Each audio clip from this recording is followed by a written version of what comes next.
Hola, soy Itiel Arroyo y soy un defensor de los derechos y la dignidad de las mujeres, sea cual sea su edad, su procedencia o su cultura, por una sencilla razón. Soy seguidor de Jesús. Y como seguidor de Jesús, aprendo de un hombre que constantemente salió en defensa de las mujeres que eran oprimidas con violencia y que las dignificó en medio de una cultura que constantemente las estaba menospreciando. El Evangelio constantemente nos muestra a Jesús cerca de las mujeres. Nos muestra a un Jesús que tenía su corazón ligado al corazón de las mujeres. De hecho, hay una escena de los evangelios que me emociona cada vez que la leo. Una escena que me parece tan revolucionaria entonces como sigue siéndolo ahora. Ese es el momento en el cual descubrieron a una mujer en el mismo acto del adulterio. Y según la ley religiosa de aquella época, esa mujer debía ser ejecutada, debía ser apedreada públicamente por una serie de hombres que la expusiesen y la matasen a causa de su error. Y justamente esa es la escena que se nos presenta. Esos hombres traen a esa mujer que fue sorprendida en el mismo acto del adulterio. Es decir, no había lugar a dudas de lo que había ocurrido y la echaron a los pies de Jesús.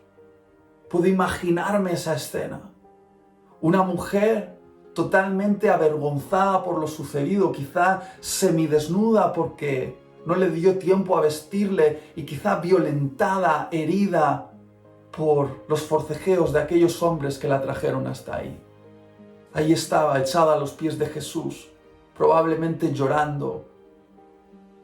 Y algo que no puedo dejar de notar en esa historia es, ¿y dónde estaba el hombre con el cual adulteró? Porque sin duda ella adulteró con un hombre, pero solo la trajeron a ella y la echaron a los pies de Jesús, solo a ella y no a él.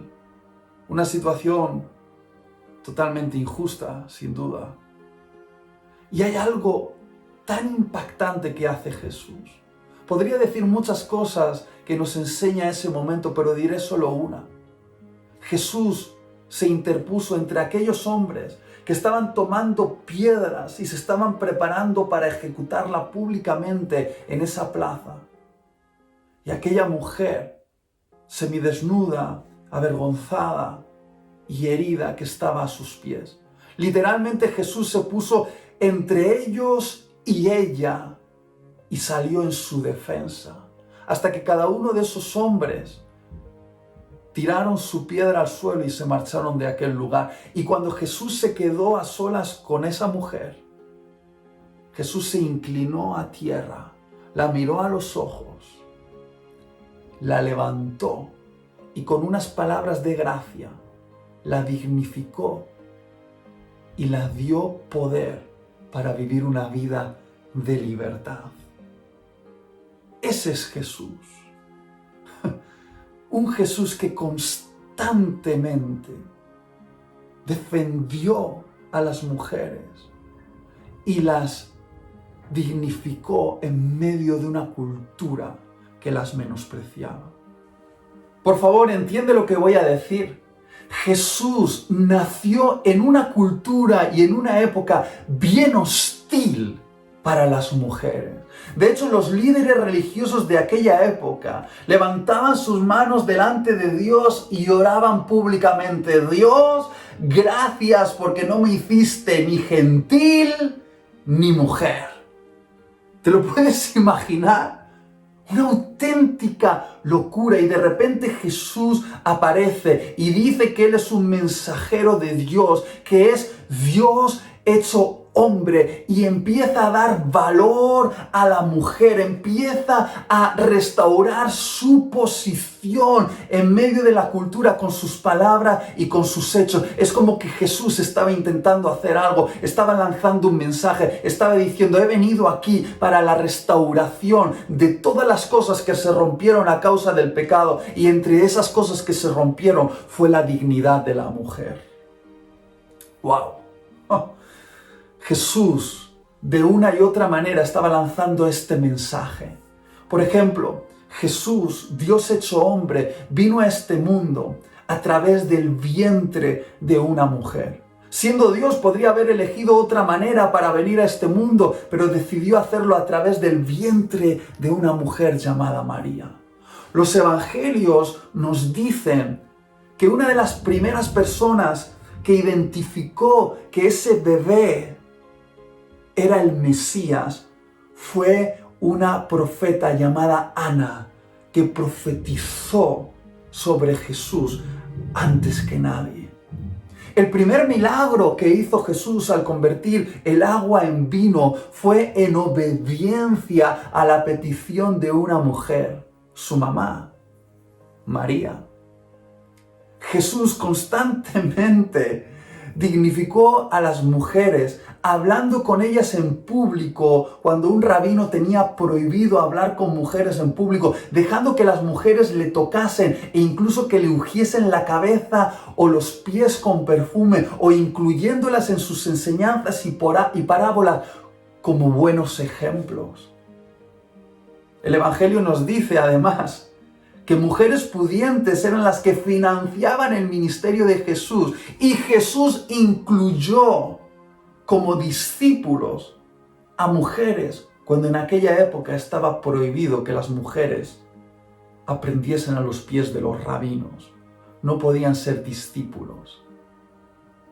Además, cuando Jesús murió y resucitó, Jesús eligió como primeros testigos de su resurrección a mujeres, cuando en aquella época el testimonio de una mujer en un juicio no valía absolutamente para nada, y Dios decidió que los primeros testigos de su resurrección fuesen mujeres. Jesús constantemente estaba lanzando un mensaje. El mensaje de: yo he venido aquí para restaurar lo que el pecado quebró. He venido a hacer de este mundo lo que Dios quería que fuese, pero que el pecado impidió. Y entre esas cosas que yo he venido a restaurar es la dignidad de la mujer, la posición de la mujer en este mundo.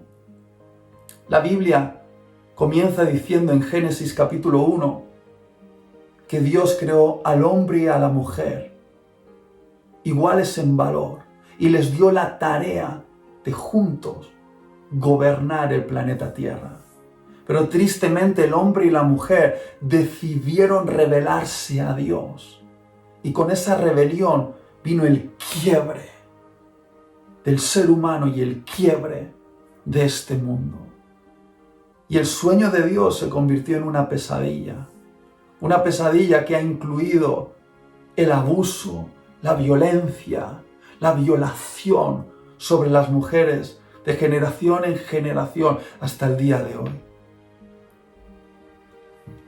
Pero Dios en ese momento, en Génesis capítulo 3, miró a aquella serpiente que representaba al diablo, al mal, y le dijo: serpiente, un día del vientre de una mujer nacerá alguien que te aplastará la cabeza.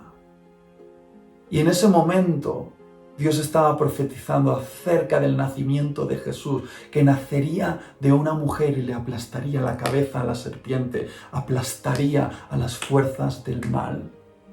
Y desde ese momento, todo el infierno ha intentado detener a las mujeres para que las mujeres no den fruto, porque el infierno sabía que del fruto de una mujer nacería el Mesías. Y de forma simbólica, esto me hace pensar en todas las maneras en las cuales esa serpiente sigue intentando que la mujer no dé fruto. A través de la cultura o la religión, quiere hacer que la mujer no dé fruto. La quiere oprimir para que la mujer no dé a luz los propósitos de Dios en este mundo. Pero Jesús vino y cumplió la profecía, y ahora ha abierto el camino y espera toda mujer dé fruto, un fruto que siga aplastando a las fuerzas del mal y restaure los propósitos de Dios en este mundo. Dios te bendiga, en el nombre de Jesús.